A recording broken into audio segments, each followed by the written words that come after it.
കുട്ടികളുമായി സ്കൂളിലേക്ക് പോയ സ്കൂൾ ബസ് റോഡിലെ കുഴിയിൽ താഴ്ന്നു. പള്ളിവാസൽ പഞ്ചായത്ത് പരിധിയിൽ വരുന്ന പീച്ചാട് പ്ലാമല റോഡിലാണ് സംഭവം നടന്നത്. കല്ലാർ വട്ടിയാർ സ്കൂളിലെ സ്കൂൾ ബസ്സാണ് കുണ്ടും കുഴിയുമായി കിടന്നിരുന്ന റോഡിൽ താഴ്ന്നു പോയത്.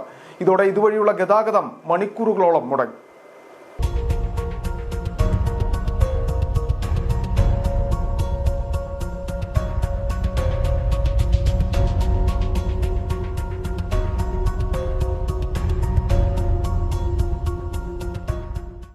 ഇത് ഞങ്ങൾ നിരവധി സമരങ്ങളും മറ്റുമായിട്ട് മുന്നോട്ട് പോയിട്ടും യാതൊരു തീരുമാനമാകാതെ നിൽക്കുകയാണ്. ജനങ്ങൾ വളരെ ദുരിതത്തിലാണ്. ഇതിന് നടപടി ഉണ്ടാക്കിയില്ലെങ്കിൽ പ്രക്ഷോഭത്തിലേക്ക് തന്നെ പോവുകയും.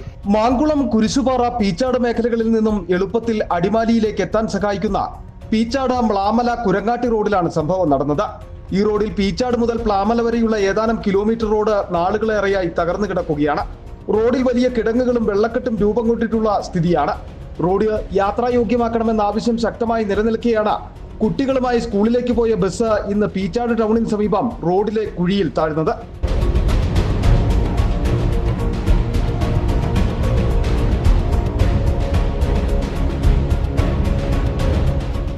നിരവധി സ്കൂൾ വാഹനങ്ങളും ആംബുലൻസ്, മാങ്കുളം തുടങ്ങിയുള്ള പ്രദേശങ്ങളിൽ നിന്നുള്ള ആംബുലൻസ് തുടങ്ങിയുള്ള നിരവധി വാഹനങ്ങൾ, അതുപോലെ തന്നെ ആനക്കുളം, മാങ്കുളം തുടങ്ങിയുള്ള ടൂറിസ്റ്റ് പ്ലേസുകളിലേക്ക് വരുന്ന വിദേശ രാജ്യങ്ങൾ ഉൾപ്പെടെ സംസ്ഥാനത്തിൻ്റെ വിവിധ ഭാഗങ്ങളിൽ നിന്നുള്ള നിരവധി ടൂറിസ്റ്റുകൾ ഉൾപ്പെടെ വരുന്നൊരു വഴിയാണിത്.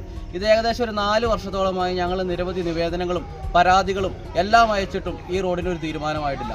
കല്ലാർ വട്ടയാർ സ്കൂളിലെ സ്കൂൾ ബസ്സാണ് കുണ്ടും കുഴിയുമായി കിടന്നിരുന്ന റോഡിൽ താഴ്ന്നു പോയത്. സംഭവശേഷം കുട്ടികളെ ബദൽ യാത്രാമാർഗം ഒരുക്കി സ്കൂളിൽ എത്തിച്ചു. സ്കൂൾ ബസ് വഴിയിൽ അകപ്പെട്ടതോടെ മണിക്കൂറുകളോളം ഇതുവഴിയുള്ള ഗതാഗതവും നിലച്ചു.